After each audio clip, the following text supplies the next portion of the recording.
Miami added 2 rotation players to the roster. Will either make an impact next season. Plus, what's the latest on DeMar DeRozan, as well as Heat free agents Caleb Martin and Haywood Highsmith? We'll break it all down in today's episode of Locked On Heat.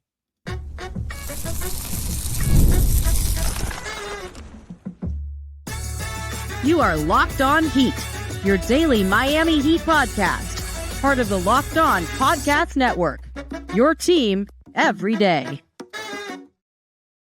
Welcome to Locked On Heat, your everyday podcast on the Miami Heat, whether you're tuning in on YouTube, Odyssey, or your favorite podcast app. Thanks for making Locked On Heat your first listen every day, Monday to Friday. I'm Wes Goldberg, editor at allyoucanheat.com, here with David Ramil, both of us credentialed Heat media members. Today's episode is brought to you by Game Time. Download the Game Time app, create an account, use the code LOCKEDONNBA for $20 off your first purchase. Terms apply.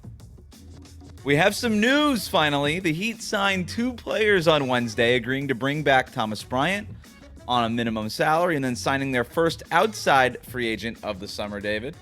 We are talking about Alec Burks. We'll talk about what all of this means to the roster going forward. But what are your thoughts on Alec Burks? And try not to sound too excited. Quality veteran player, guy who can attack the rim, put up shots, knows how to fill a basket. Yes. That's about as excited as you're able to get for that, huh? All of that is like, that's really mustard there. Look, he's a veteran. I don't even know, like, he doesn't even strike me as the guy who has typically been that kind of strong veteran voice, the stabilizing presence. Like Patty Mills, for all that he might not have accomplished on the court, I don't think anybody questioned the leadership, the experience off the court, having played for high stakes with the Spurs and, having played for Greg Popovich and being a leader for the Australian national men's basketball team. Like, all these things ticked a lot of boxes from what Miami typically looks for. Alec Burks, not a knock, but, kind of guy like saying, you know what, I'm still kind of really just happy to be in the league. And I'm going to keep collecting them checks until these checks stop coming in. But I don't know that anybody's looked at an addition of Alec Burks, who's mostly been in the news over the last few seasons as a salary fill-in for a trade, or maybe a guy that they add in midway through a season, maybe, for various teams like that. Other than that, it's not like you're bringing him in to provide that kind of vocal leadership, the veteran experience that you'd want from somebody like that. So it's hard to kind of get jazzed up for it, other than he's still a quality NBA player. The quality part is, that's up to interpretation, but he can still he can still do things in terms of offensively, defensively. He's never been good as a defensive player. He is a player who will occasionally score. Look, if there's a silver lining to this really dark cloud, it's that, maybe Miami can get him in shape, get him to buy in, get him to have a clear role. But even that feels like it's pushing it to a huge degree. Wow, you are down on Alec Burks. So your scouting report on Alec Burks is he's a player who can do things and occasionally score. Yep. He's a better player than Patty Mills. He just is right now in their careers. Yeah, the guy could still go out there and actually score. He averaged 10 points a game last season. Now, it was split between Detroit and New York. Yeah, but Patty Mills had some opportunities, and he wasn't scoring 10 points per game. It just wasn't happening. Alec Burks is not the small guard that Patty Mills is. Alec Burks, people think he's a tiny guy's 6'6". All right. He's a bigger player than people think. So no, I know. He's a two-guard small forward kind of player, right? I mean, he might even play the 4 for Miami. Who knows? When you talk about not being sort of that veteran voice in the locker room, I'm not sure he has a voice. So I covered him. He played a half season in Golden State. I actually covered him. This is when I was a beat reporter traveling with the team. And so I was around Alec Burks a lot. I can't tell you one conversation I had with that guy. He might be the quietest player in the NBA. He is a boring interview on purpose. He doesn't want to say much. He's not very interested in talking with the media. I don't know. And it's not, I shouldn't even just say the media. In that locker room, he's not somebody going out of his way to talk to his teammates. He's not a bad teammate. He's actually very well respected around the league. Right. But he's a quiet guy in other words. And I actually think the Heat kind of like that stuff. The guy's not going to give away any organization secrets. You don't have to worry about him saying the wrong thing because he's just going to say nothing. Right. So I'm. This will be interesting getting to cover him again. But Jimmy Butler could lose a limb out there, and Alec Burks, alongside the rest of the Heat PR, would be like, I don't even know what happened. I think he could just a regular Tuesday, man. Just sprain. Day to day, day to day. So he did have some moments in the playoffs. I've seen this statistic kind of going around online. He scored 20 points, 26 points, and 18 points in 3 games in the playoffs against the Pacers in that Knicks-Pacers series. I counter with all 3 of those games were major garbage time, a 32-point game, a 30-point game, and a 21-point game. So let's not get too excited about Alec Burks putting up garbage time points. That said, the guy's a bucket. The guy is just a quote-unquote professional scorer. He could juice your offense. He's not a super efficient scorer, kind of 42% for his career, but he's a 38% career three-point shooter, and he's willing to take shots. And if you're looking just to fill spots on the roster with a minimum salary, it's not like they handed out the mid-level exception to this guy. You could do a lot worse than Alec Burks. And I actually like him for this team, considering that we don't know if Josh Richardson's going to be ready to start the season healthy. We don't know if Drew Smith will be available to begin the season because he's coming off the knee injury there. Having just a guy who's been around the league and can walk and has routinely walked into different situations and just done Alec Burks things. Like the one thing about Alec Burks, it doesn't matter what situation you put him in. He's going to play the same way. And so you kind of know what to expect from Alec Burks. And he walks in and you say, all right, you know what? When Terry Rozier and Tyler Hero are out of the game and we need somebody to just have a skilled ball handler who we trust to just do stuff on offense. Okay, we got Alec Burks for 5 to 10 minutes a night. And that's kind of the job. You're not asking this guy to save your offense. You're just asking him to play a job, play a role. I'm going to go out on a limb here and say that he's not going to finish the season with Miami. I just don't think it's going to last. Well, when was the last time he finished the season with the team he started the season with? Yeah, I mentioned the Golden State one. He got traded, I think, to Philadelphia that year. So let me kind of go this last year. So he started the year on Detroit, ends it with the Knicks. He had actually played for the Knicks the 2 previous years before they let him go. Detroit signs him, and then they trade back for him. And then it was 2019-20 season, which is the year I covered the Warriors. He played 48 games before getting moved at the deadline to Philadelphia. And then in 2019-20, right, that was that year. The year before that, the 2018-19 season, he started the year on Utah, ended up on Cleveland, and then somehow ended up on Sacramento. So he played for 3 different teams that year. So he is not, except for those 2 Knicks seasons, he's basically just been a journeyman. And every team he started with was a different team than the one he ended with, basically since 2018, save for 2 seasons. Yeah, I mean, he might not be on the roster at the end of the year, but if he can give you 40 decent games before the trade deadline, like with some, not even decent games, can he give you a few good minutes in 40 games before the deadline? I don't know. What else? What else were the Heat supposed to do? Would you rather have them given this job to Patty Mills again because he was doing nothing for them? Yeah. No, you see, this is the long-standing argument against Udonis Haslem, and why I refuted it every time when we were talking about Udonis Haslem. That was a veteran presence that was interwoven into the fabric of that Heat locker room in a way that he's there just as much as the carpeting that's been there since 2001 or whatever. He's been there longer than anything in that locker room. So to me, like, that's a different completely idea. This is kind of a wasted roster spot to me because, like, yeah, you can get something out of Alec Burks.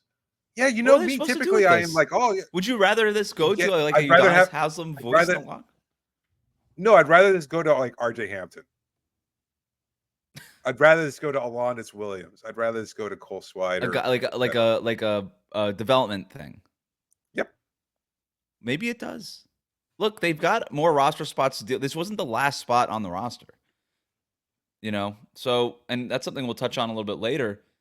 But to your point, like, the Summer League roster, we're not going to talk about the Summer League roster in depth right now, but there's 11 rookies on that roster, right? Yeah. So they are definitely sort of replenishing the pipeline right now. They're doing the work on that stuff. But I I think you still need proven players on the standard contracts. If you're only going to carry 14 of them, like RJ Hampton's not a proven NBA player. Like Alec Burks, like I said, it's not exciting necessarily, but you know what you're getting from him. I don't know. I look around the league and I'm looking at these guys that are going for minimums, and I'm just like, yeah, this is about right. It's an underwhelming free agent class in general, and I'm fine with it. Like I said, I'm not getting super excited about it, but I think he fits something that this team needs. They need offense. This guy can score. He's not going to save the offense, but he'll be a better option than DeLon Wright and Patty Mills were last year. And in that way, I guess it's sort of a roster upgrade in the sort of a strange sense. How does he end the season from 3-point range? Like, is it like above 40% or below 40%? Probably below. I don't know. It depends. I mean, he shot 38% last year, almost 37.6%. The year before that, he was 41%. The year before that, 40%. The year before that, 41%. The guy's a really good 3-point shooter, so he can come in and knock down some open shots. I think that's fine. I don't know what else people are looking for from the 14th or 13th spot on the roster, so it is what it is. He shot 30% in New York. Should have been the other way around, and 40% in Detroit. Yeah. When they traded him or waived him or whatever, they got rid of their best 3-point shooter, evidently. So I don't know. Guy's a good 3-point shooter, career 38%. I'm looking forward to it. I'm looking forward to it. You know what? I hope he shows out. I hope he has a game there. He's just gonna come in and hit a few jumpers and then go back to the bench. That's the job. Alec Burks game winner. Sure. Look, he'll take it. He's not afraid to take it. No, I know. Take it. We don't know if they'll make it anywhere. So I mentioned before that they do have another roster spot available. Why is that? They signed Alec Burks. They signed Thomas Bryant. What's going on? What's the state of the roster? We'll talk about all of that next here on Locked On Heat. You know what's as reliable as Alec Burks? Well, Game Time. That's what. Because they've got killer last-minute deals, all-in prices, views from your seat, and their lowest price guarantee. So that take all the guesswork out of buying tickets, whether you're going to a WNBA game, concerts, comedy shows, Major League Baseball. The Marlins are still playing. I know a lot of people might have forgotten that, but the Marlins are still very much playing here in South Florida. And if you're looking to get tickets, Game Time is the option for you. They've got great prices. They're all in pricing. It's so convenient. You know exactly what you're getting. No hidden fees or anything like that. They've got last-minute deals. In some cases, you wait till after first pitch is thrown. The price of a ticket will drop dramatically, and next thing you know, you can save even more money by getting the ticket through Game Time. That's how convenient it is. So download the Game Time app today. You create an account and use the code LOCKEDONNBA, and you get $20 off your first purchase. You might get those tickets for free. Terms apply. Again, create an account, redeem the code LOCKEDONNBA, and you get $20 off. So download Game Time today. Last-minute tickets, lowest price guaranteed. We'll be right back. Thanks for making Locked On Heat your first listen every day. Miami Heat talk every day, 5 days a week. If you're new to us on YouTube, hit that subscribe button. We're on the road to 14,000 subscribers. Less than 200 subscribers away. Please hit that subscribe button. It's the best way to support us. You can also follow us on your favorite podcast app. So the other move that the Heat made on Wednesday signed Thomas Bryant to a 1-year, $2.8 million contract. Coincidentally, Thomas Bryant declined a player option worth $2.8 million to enter free agency. Look, he went out there. I don't know if this was the plan all along, was to re-sign, because the weird thing with the NBA cap, and this is maybe if Andy Ellsberg and Thomas Bryant were in cahoots on this whole thing. It's just another example of Ellsberg's genius with the cap here. But because he opted out of his player option, which was worth $2.8 million, and because he signed a new veteran minimum contract as unrestricted free agent at $2.8 million, the new contract is actually carries a $2.1 million cap hit. So by opting out and then re-signing at the same monetary value, so Thomas Bryant still cashes in the same check, basically, at $2.8 mil, but it saves the Heat $700,000 against the cap. So that is pinching genius right there. If in fact that was the plan all along, or as you and I suspected, Thomas Bryant was going to opt out, look around, see if there was more playing time and an opportunity somewhere else. And when then that didn't come up, there was an opportunity still in Miami. Because the one thing about Thomas Bryant, he started the year everybody was really excited. 7-footer who can rebound, shoot threes, all these things. Kind of played himself out of the rotation and then ended up taking the Orlando Robinson. Orlando Robinson ended up being the third center, kind of January, February middle of the season. Then Orlando Robinson loses the job. Thomas Bryant, by the end of the season, was the third center behind Bam and Kevin Love. And I think he was really well liked in that locker room, by the way. I think the veterans really liked him. Like, everybody I talked to loved Thomas Bryant. So I think that's also a part of it, too. Thomas Bryant is an easy friend to make. So, whatever. He comes back, and now he's on the roster. This also probably means that Orlando Robinson's going to get waived. His contract becomes fully guaranteed on July 15th. So the Heat, 14 players under contract right now on the standard 15-man roster. But we could probably assume at this point that it's going to be 13 guys on the roster right now when you consider that they're going to waive Orlando Robinson, who, by the way, was not included on the Summer League roster, which was kind of a dead giveaway. So we'll talk about what they could do with that 14th roster spot later on. But let's start here with Thomas Bryant. What do you think about him coming back, David? Surprising. And again, I don't understand. Like, I know he outplayed or earned the spot over Orlando, but it's just another one that's a little difficult to swallow considering how uninspiring his play was last year. Like, he had moments. And I think there's still potential there. Like, I think the idea of Thomas Bryant and what Miami was signing him. I mean, again, what was it? Bobby Marks said at the beginning of last year, before the season started, that Miami had the best center tandem in the NBA, the best backup center in the league, et cetera. And that wound up not being anywhere near the case. Although Kevin Love was pretty good, but that was Marks did not know he was talking about Love when he was making that statement. He was talking about Bryant. And that was the idea that they were going to get something out of Bryant where he was going to be able to contribute at a high level. And it's not even a knock on him. It's just, he's better than Dwayne Dedmon. Yep. That's not saying much either. Like, Dedmon really struggled, especially towards the end of his stint in Miami. I just don't, there's nothing really great to say about the Bryant addition unless he makes a leap. And he's 26 going on 27. He'll be 27 in a month or so. So there's still time. There's still potential there for him to kind of continue to improve. And especially if he's been putting in the work over the summer, and maybe he can show out. And especially if they're going to be shifting to, a lineup where a more traditional center like Khalil Ware or Thomas Bryant, et cetera, playing the actual center spot and then moving Bam down. Maybe Kevin Love plays more to the 4 instead of the 5. It could work out. So I'm cautiously optimistic. Yeah, I mean, look, I'm looking at, to your point about the potential that Thomas Bryant has, it's still there. He's going to be 27. The guy's not old by any stretch. And I thought it was weird that the Heat played him the way that they used him, right? He came in with the 3-point shooting potential. This guy made 4 threes all season long. I thought we would see more of that from his game, but if the Heat's plan is to play Bam Adebayo at power forward more, then having a guy at 6'11" like Thomas Bryant, 6'11", 7 feet, almost 7 feet tall like Thomas Bryant, and then also Khalil Ware, obviously, maybe that becomes the center rotation where it's Bryant and Ware. And Bam's going to play center, obviously, too. But yeah. And then maybe the idea is, okay, like Bryant in his second year back with Miami, another prove-it contract year for him, even though I don't know that it necessarily worked all that great last year. But he had the player option. Now he doesn't have a player option. So I don't know. Maybe that's a little extra motivation. I don't know. Maybe it does make sense to me. I think you want another center with at least some 3-point shooting potential if indeed the idea going into this next season is to play Bam at power forward more than you ever have.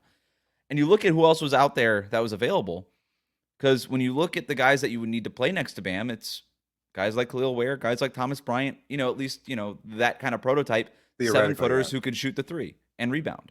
And I'm looking at the other names that are out there, and it's not very inspiring in terms of other free agents. It was a sort of a joke when they brought back Thomas Bryant. I even joked about it on Twitter, but I'm looking at the other names. I'm like, yeah, that's kind of the best guy out there. Bismack Biyombo at 31 years old, like, I don't know. I like him fine, not for necessarily what the Heat need.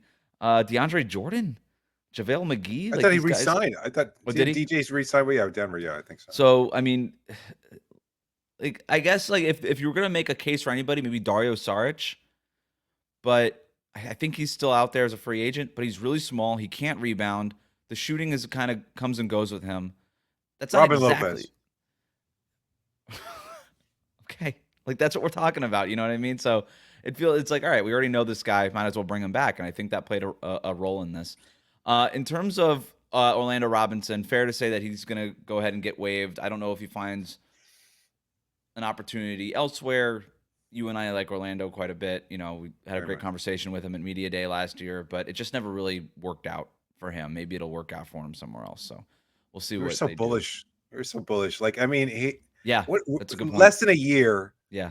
To like, he was such a highlight of Summer League last year. And like, this happens every season. Like, I mean, every year there's a guy who shows out in Summer League, you know, for not just for Miami, but just for any team. And they just wound up never manifesting. And Orlando, unfortunately, like there was high praise. Like he telling us in our conversation that he saw himself as like the best player on the roster, you know, that he saw a bright future for him. And he couldn't seem to get it done.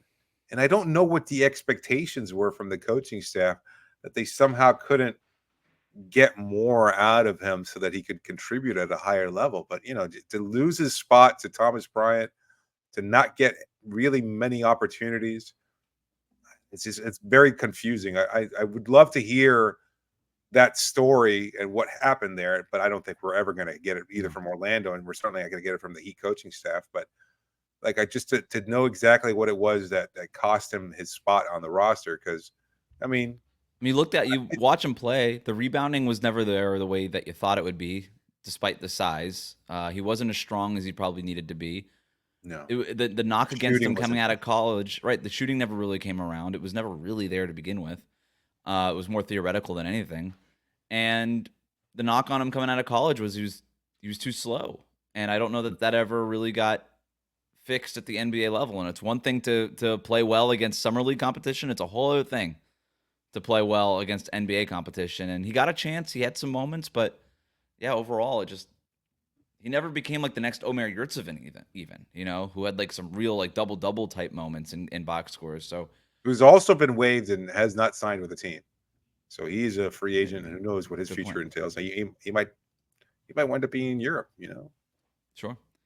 What else do we expect from the Heat this offseason? We'll talk about that next year on Locked On Heat.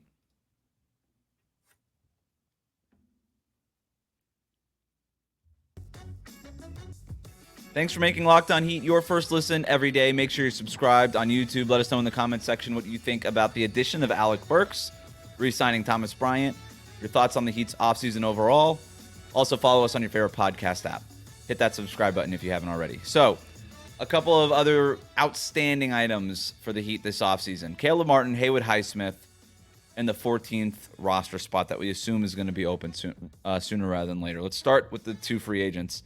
So, Caleb Martin and the Heat remain in touch. It doesn't look like the market that maybe Caleb Martin thought was going to be out there is out there. There are still teams with the full mid-level exception, $12.9 million.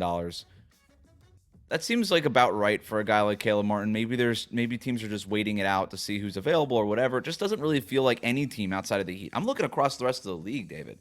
Like, most teams are kind of doing what the Heat are in terms of free agents. They're just bringing back their own guys. You know, I know like Taurean Prince moved from the Lakers to the Milwaukee Bucks, but those are sort of the moves that are happening right now. So if Caleb Martin's holding out for this mid-level exception or whatever it is, maybe that's still out there for him. I think certainly it is. Just to go back, is Prince a better free agent acquisition for Milwaukee than Alec Burks is for Miami? Probably. Yeah.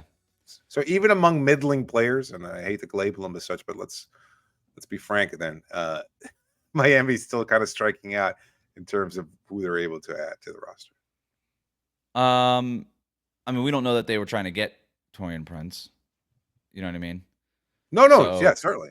You know, I get that. I just also even from a player's, if I've got to sign a vet min in Miami, as great as the city might be, or a vet min in Milwaukee, maybe they see Milwaukee as much closer to actual title contention than Miami, and I think that's certainly a big motivating factor. Yeah, maybe. So or the Heat just prioritized Alec Burks, and they said we need a guard. We don't really want another forward because maybe we're still trying to get Caleb Martin or Haywood Highsmith to re-sign. So we'll see what happens with Caleb Martin. That's done. He's not coming back to Miami. I feel pretty certain about that, unless he really comes back with his tail between his legs. You know what I mean? In terms of not being able to get. Did he sign like a things. prove it deal too? Like he has a 1 year prove it deal, like another opportunity with the Heat last or year, with another team? With Miami. I guess I still think the money will be out there for him. It might not be the full mid-level that he was trying to get, but it'll probably be more than the minimum that Miami is probably going to be able to offer him. I mean, the Heat do technically have his bird rights. So if there's a team out there that says we'll give you $5 million, can the Heat come back around and be like, well, we'll give you $5 million? You know, I don't know, but I do think that the Heat tried to re-sign him before he opted out and maybe kind of get an extension, but he bet on himself. Opted out of the $7.1 million, and we'll see what happens there. I mean, I think the Heat and Caleb Martin are in touch still. I don't think that they've stopped communicating. So who knows? It's been a weird free agent market for a lot of guys. You know, like the money that people thought was going to be out there just really hasn't been out there. There wasn't even a lot of money. There wasn't even a lot of money. And teams are not even using their exceptions because of the way that it triggers apron. So teams like the Heat technically have their taxpayer mid-level exception at 5 point. They don't want to use it because it triggers it triggers the apron. So it's ridiculous. And there's a lot of teams that are operating that way that don't want to use it. So we'll see. Haywood Highsmith also still a free agent. The Heat are hopeful that they can retain him. Keith Pompey, however, reporting that Philadelphia has reached out and has interest in adding Haywood Highsmith, right? Yeah, and the Sixers have, I think I've seen it like $7 or $8 million left in cap space. So maybe how much of that would they allocate towards Highsmith or even maybe somebody like Caleb Martin, who I think they've also been in contact with. So, I think right now Caleb Martin is waiting out the market just to see sort of what kind of offers come up. Maybe he's deciding between offers. I don't really know. It never works well, though. It never works well, especially like your best bet as a player is always almost to take that huge deal that when it's offered like right away. Yeah. And maybe again there were teams that were a little slower on that because they didn't want to get assessed tampering charges and things like that. But that's usually where the bigger money comes in. And then like those were if Isaiah Hartenstein had waited 1 more day, 2 more days, he certainly wouldn't have gotten $87 million. As good of a high level free agent as he is, it's just the money wouldn't have been available to him. And sometimes it's just it just But the difference with like somebody like Hartenstein is the top center on the market, where Haywood Highsmith was far from the top forward on the market. That was sort of the whole thing with Paul George being that first domino. It was Paul George, and then it was Klay Thompson, and now it's going to be, it looks like DeMar DeRozan. So maybe somebody like Caleb Martin just sort of has to wait this out. But to your point, we see this every year, right? Somebody waits a little bit too long to sign, trying to see if there's something better out there, something shakes loose, some loose change in the cushions or whatever it is. And then you end up being the Kelly Oubre of last summer, and you have to sign a minimum somewhere on a 1-year prove-it contract. And then Oubre went back and he signed what does he make, $8-9 million a year on this new deal. It's a nice deal for him. And I hope that doesn't happen to Caleb, but it happens every year to somebody, and maybe it's him. I don't know. Could be him, could be Haywood, could be both. The one thing with and the one thing with the Heat now, operating with essentially 13 roster spots, understanding that Orlando Robinson is going to get waived before the middle of the month here, they can't bring back both, right? They can only bring back one. They could technically bring back both, but the Heat never carry 15 players, and based on where they are below the second apron, it's going to basically be one player that they're going to be able to sign here to this last roster spot. Are they also keeping tabs on DeMar DeRozan? It feels like just the way that they're sort of keeping in touch with Caleb and Haywood, they're keeping in touch with DeMar DeRozan, who, by the way, is represented by Aaron Goodwin, our old friend, who also represents Damian Lillard, who does just a wonderful job manipulating the market. So I think the Heat are sort of wait and see mode with this 14th roster spot. And who knows what happens with DeMar DeRozan. There was some interest from the Lakers the last time we talked. The Lakers have since had to commit the full max to LeBron James, so that doesn't look like it's an option anymore. The Sacramento Kings have emerged as a potential landing spot. I think they still have their full mid-level exception left, something that the Heat can't offer. I don't know how excited DeMar DeRozan would be about signing in Sacramento. He might be super excited to get $13 million from the Sacramento Kings. I have no idea, but the Heat can't match that. So he would really have to want to play for the Heat, or the Heat would have to make some of those salary cap saving moves that we talked about yesterday, which are way harder to do in practice than than people think. Just dumping Tyler Hero on Detroit or Utah. We talked about it yesterday. Those teams are in draft pick acquisition mode. They're not in the business of giving away picks for good players, despite how good of a fit those players might be, because those teams aren't trying to win anytime soon. And Miami wouldn't waive any of those existing players either. Like they wouldn't waive Tyler. They wouldn't waive Duncan. We've seen a lot of that. You could, I mean, even if you did, it would still count against the cap unless. Yeah. It would be a smaller cap hit. Yeah, but you do a waive it stretch or whatever. It would just you can't use that provision again.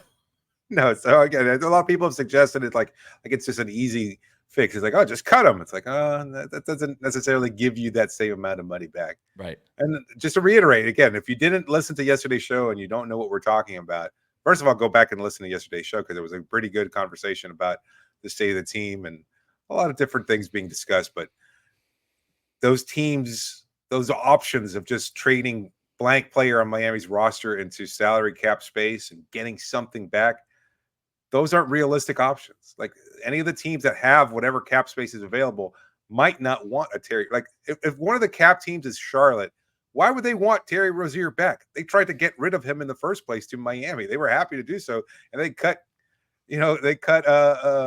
Kyle in order to make that happen. So that's how they have that cap space, is that they made the move in order to be where they're at right now. They don't want Tyler Hero either. And as you said earlier, like attacked like the idea of like, oh, we trade X player into salary cap space and we get all the salary cap space back, and then we get draft picks and compensation. It's like, no. That's not how it works. If you're trying to unload a salary from your roster, you usually have to attach salary to it. It's like, can you please take, like they did last year, those other can you please take Kyle Lowry off our hands because he's not doing anything worth $30 million? Here's a first round pick to grease that wheel. Well, you also got Terry Rozier back, so that wasn't like that was a positional upgrade. But to your point, the Jazz and the Pistons aren't dumb. They don't operate under a rock and not understanding what the rest of the landscape of the NBA is. They know that they would have leverage over the Heat. If the Heat are desperately trying to get off of one of these salaries, they're the team with the leverage. They said, you want our cap space? Well, then we're not trading a first-round pick for your player. You're trading us stuff to take your player. And that's just a really tough place for the Heat to be in. And so, yeah, it might work on your trade machine and stuff because people are still like, well, I think the Jazz would take Tyler Hero. And it's like, cool that you think that. I really don't think Danny Ainge thinks that, and he's the one running the show over there. And if anybody knows how to use leverage, it's guys like Danny Ainge and Pat Riley and these guys that have been around forever in the league doing these kinds of things. So, and like I said, the Pistons aren't interested right now in shelling out $30 million a year to Tyler Hero. I don't think that's what they want to do. They're not in that stage in their life cycle. They're still bad and plan on being bad probably for a couple of years here. So, and by the way, they've traded away a bunch of their future first-round picks, so they need to add more picks. They're not in the business of giving away their picks when they're looking for big swings. Harris, They did sign Tobias Harris. Well, you got to do something with your cap space. I guess. I think that's sort of like, hey, guy that's been around, teach the young guys what it means to win. Always a good locker room guy. Always a good locker room guy. So that's where we're at on that. Who knows? So we'll keep tabs on Highsmith, Caleb, DeMar DeRozan. The other option here with that 14th roster spot, and this would not surprise me at all if it goes to neither of those three names, and the Heat end up waiving Orlando Robinson and then signing somebody else to that 14th spot to a non-guaranteed deal the way they did with Drew Smith last year, so that they can have the option to waive that player in February and then use that spot on somebody that gets bought out midseason. And the Heat have done that before. It would not surprise me if they did that again. If you saw like Alondas Williams on a non-guaranteed standard roster spot, you know what I mean? Who else is left? Is there another name that's like a person who might be a vet minimum other than DeMar DeRozan, et cetera? I was looking at it, not really. At the veteran minimum, not really. Mm-hmm. Shards. Yeah. It's like kind of. You know. So that's why this team is running it back. I'm looking around like there's who's Mario the free agent that teams Mario Hezonja. Maybe the Heat signed Mario Hezonja. Maybe that's where this all ends up. Former lottery pick Mario Hezonja. That'll do it for us today. Thanks for making Locked On Heat your first listen every day. Like, comment, subscribe on YouTube, and follow us on your podcast app.